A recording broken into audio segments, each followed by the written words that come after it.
Well, I'd be lying if I said I wasn't disappointed with that result, but at the same time, I would be lying if I said that it was anything but a good point, considering how poorly we played in that match. As far as I'm concerned, that level of performance doesn't deserve any points at all, especially when you consider there is some genuine controversy around both of the goals that we've scored today. So, sure, considering how badly I think we've played, I will take the 1 point from that situation, but honestly, we should have won that game. The momentum that we had coming into it, it's another poor away performance. And unfortunately, because I missed the game last week, I came into this one full of optimism because all I heard from Manchester United fans or mates that I've spoken to that are Man United fans or the pundits and all the talk all this week about this excitement around Manchester United again, how good they played against Brighton last week, this freedom, creativity, effort, drive, all the positive things, all those words that get spoken about when a team is playing well.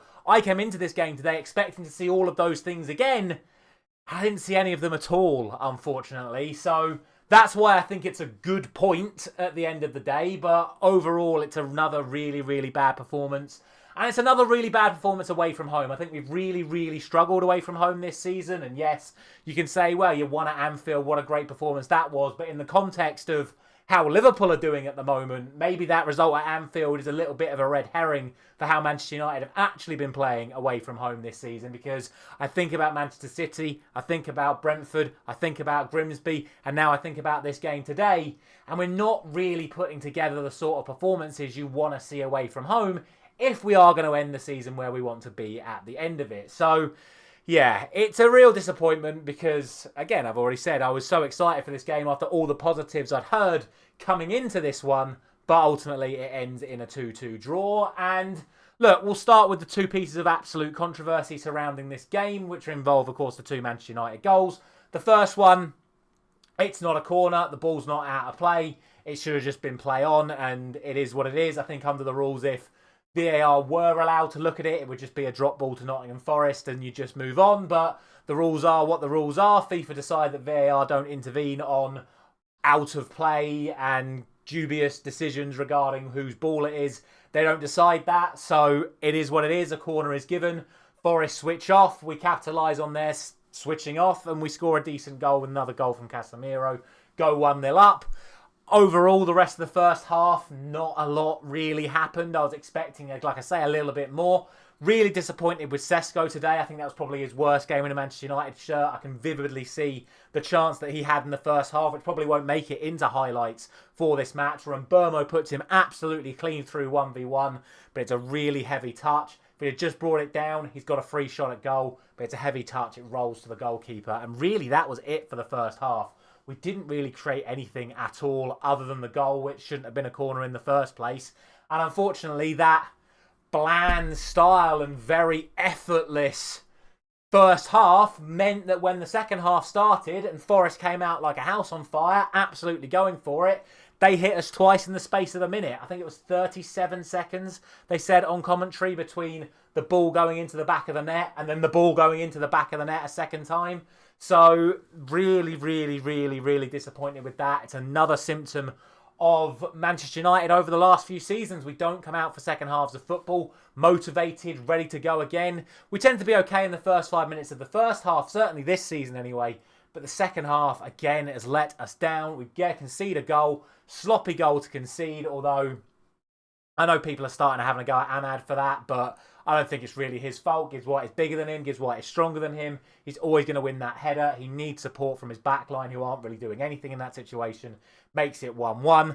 The second goal, though, is absolutely unforgivable. To kick off, give the ball away straight away, allow Forest to just get at us again, another ball into the box after we just conceded, lose the header again, and then Dalot, for the umpteenth time this season, switches off, his man walks past him and puts the ball in the back of the net to put Forest 2-1 up, and it was nothing less than they deserved at the start of that second half, because they wanted it, and at the start of that second half, we didn't want it. So I can't complain about the goal itself, other than we just simply weren't trying to stop it from happening in the first place. From that point on, I didn't think we'd get back into it. I thought we needed drastic change in personnel, get Mainu on, get a couple of more of our other creative players on, get Dorgu on. I don't know why Dallow's starting left wing back anyway. Get Dorgu on. He did one of those things. He didn't bring Mainu on.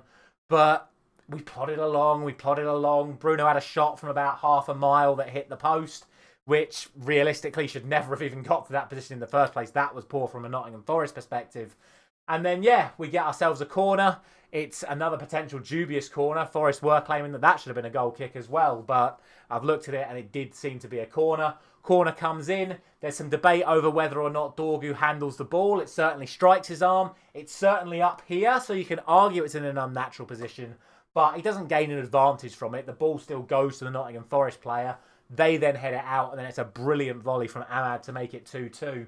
And really, that's it. Like, it's a moments FC type of game. We've struck from a corner when Nottingham Forest were complaining about the incident in the first place, and we've scored the goal from Ahmad, which only happens 1 in 100. So we've not really got anything to put our hat on here. Yes, we had that one final chance where Ahmad again, from a tight angle from across the 6-yard box, smashes it through a crowd of players. Could have taken any number of deflections. It didn't. It's well cleared off the line, and the game ends 2-2. And maybe you can argue we deserve a point because Nottingham Forest didn't really create too much either. There was a header at the back post that hit the post again.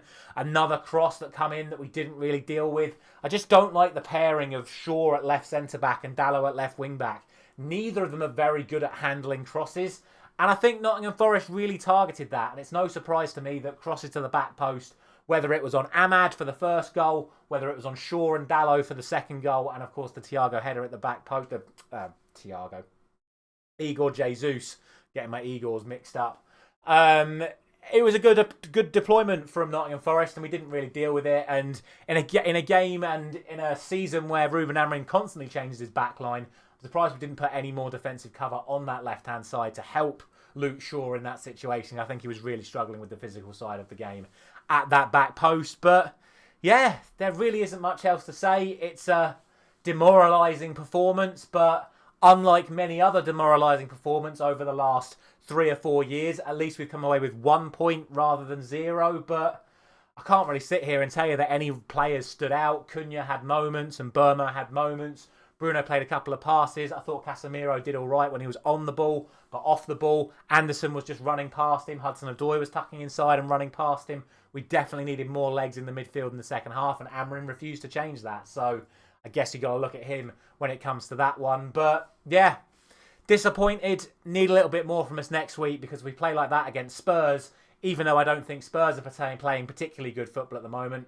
They have a good record against us, and we'll lose if we play like that against Spurs next week. It's another away game. It's another chance for us to put that poor run of away form right, but we shall see. Ultimately, it's 1 point. It's a shame because at one point we did get ourselves up to second in the table. Question marks, I'm sure I'm going to be starting to be lobbied at the manager once again because our winning run has come to an end, but it's still an unbeaten run going into the Spurs game. All in all, I thought it'd be a tough game for us today. It proved to be the case.